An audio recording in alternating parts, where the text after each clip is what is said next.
kulanti wacan oo wanaagsan daawadayaal meel kastoo aad joogtaan kusoo dhowaada barnaamijka nuxurka dhacdooyinka qodobada aan idinku haynana waxaa ka mid ah madaxtooyada Soomaaliya oo baahisay qoraal aad loola yaabay taasi oo dad badani ay hadal hayaan dalka Mareykanka oo cabsidii ugu weyneyd ay ka jirto iyadoo halkaasi laga baqayo in ay weeraro ay ka dhacaan gudaha dalka Mareykanka Ruushka oo adeegsaday codka diidmada qayaxan ee Vitoga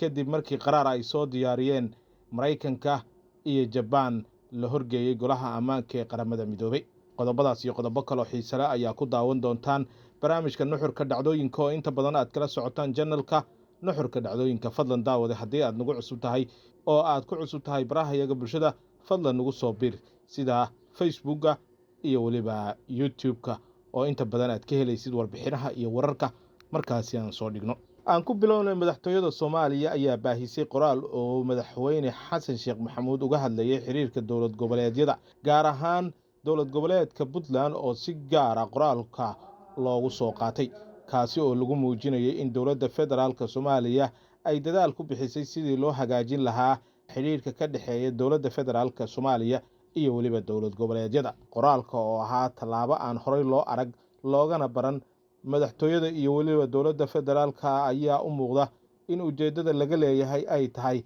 in si furan oo gardhigasho ah in uu madaxweynaha ula hadlay dhinaca Puntland oo qaadatay go'aan ay kalsoonida kala noqonayso dowladda federaalka ee Soomaaliya warmurtiyeedkan ayaa ku soo aadaya xilli ay soo baxayaan warar hoose oo sheegaya suuragalnimada ah in dib loo bilowdo wada shaqaynta iyo iskaashiga dhinaca hay'adaha dowladda federaalka iyo kuwa Puntland si loo gaaro in mashaariicda dhinaca caalamiga ah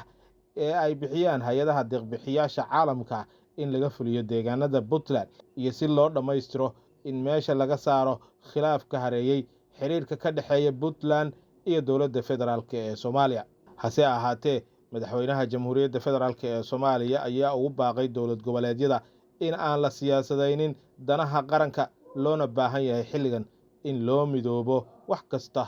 oo dhib ah oo jira haddii isfahan waa uu jirana loo baahan yahay in si gaar ah looga wada hadlo oo wixii tabasho ah loo xalliyo dowladda Ruushka ayaa adeegsatay codka diidmada qayaxan ee Vitoga qaraar ay soo diyaariyeen Mareykanka iyo Japan oo la horgeeyay golaha ammaanka ee qaramada midoobay qaraarkan ayaa waxa uu ku saabsanaa in wadamada adduunka uu ka mamnuuco inaysan samaynin ama aysan u dirin hawada sare madaxyada nuclearka sida hubka halista ah ee wax burburin kara oo ay horay u adeegsatay ayaa la leeyahay dowladda Ruushka 15 xubnood ee golaha ammaanka 13 kamid ah ayaa ogolaatay waxaana ka aamusay Shiinaha halka Ruushkuna uu codka diidmada qayaxan u adeegsaday qaraarkan dhawaan Mareykanka ayaa ku eedeeyay Ruushka in hawada sare u diray madaxyada nuclear si uu weeraro uga fulin karo hawada sare haddii ay dhacdo in la soo weeraro balse Ruushka ayaa markii dambe arrintaasi beeniyay maxay tahay haddaba khatarta Mareykanka iyo xulufadiisu ay ka baqayaan haddii Ruushku hawada sare uu ku isticmaalo madaxyada nuclearka dunida ayaa saacad walba waxa ay muujinaysaa sida ay sare ugu sii kacayso khataraha dhinaca caalamiga ah oo waqti walba caalamka waxa uu wajihi karaa walaac hadda laga qabo in nuclear ama hubka kiimikada ah la isu adeegsado dowladda Mareykanka iyo dowladaha kale ee xulufada la ayaa waxa ay ka shakisan yihiin in dowladda Ruushka inay qaado tallaabooyin halis ah oo adduunka halis u horseedi kara kaasi oo ah isticmaalka hubka nuclearka ah oo ay ku weerari karto cirka dhulka badda iyo meel kasta ay u isticmaali karto haddii ay dareento wax khatar ah oo uga imaanaya xulufada reer galbeedka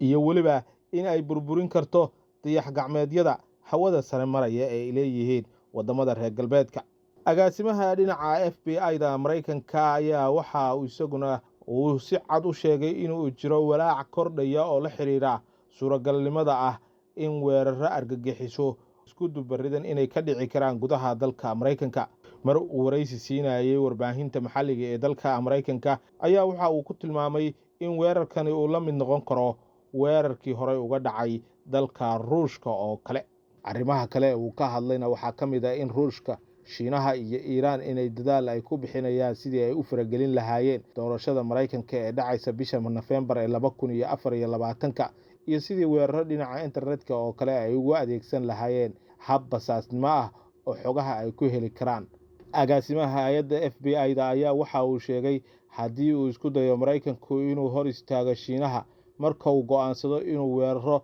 uu ku qaado Taiwan. waxa uu sheegay agaasimaha FBI-da in Shiinuhu uu isku dayayo inuu meesha uu ka saaro kaabayaasha muhiimka ah haddii ay dhacdo Maraykanka inuu qorsheeyo inuu Taiwan uu ka difaaco duulaanka Shiinaha, taas oo la macno ah in Shiinuhu uu hawada ka saari karo nidaamka isgaarsiinta ama adeegyada kale ee muhiimka ah ee dhinaca militariga iyo hay-adaha kale ee Maraykanka ayaa waxa uu dareemayaa xilligan khatar badan oo uga imanaysa dowladaha Shiinaha, Ruushka iyo Iiraan oo isku xulufo ah. daawadayaal, halkaa aad kala socotaan barnaamijkani waa janalka nuxurka dhacdooyinka oo inta badan aad ka daawataan wararkii ugu dambeeyey. fadlan daawada haddaad ku cusub tahay barahayaga bulshada, follow garee oo subscribe garee dagaalada baraha bulshada ee aan ku leenahay YouTube-ka, iyo wixii aragtidaada aan nagula wadaag qaybta faallada ama commentiga adigoo aragtidaada halkaasi noogu soo gudbinaya. mahadsanidin.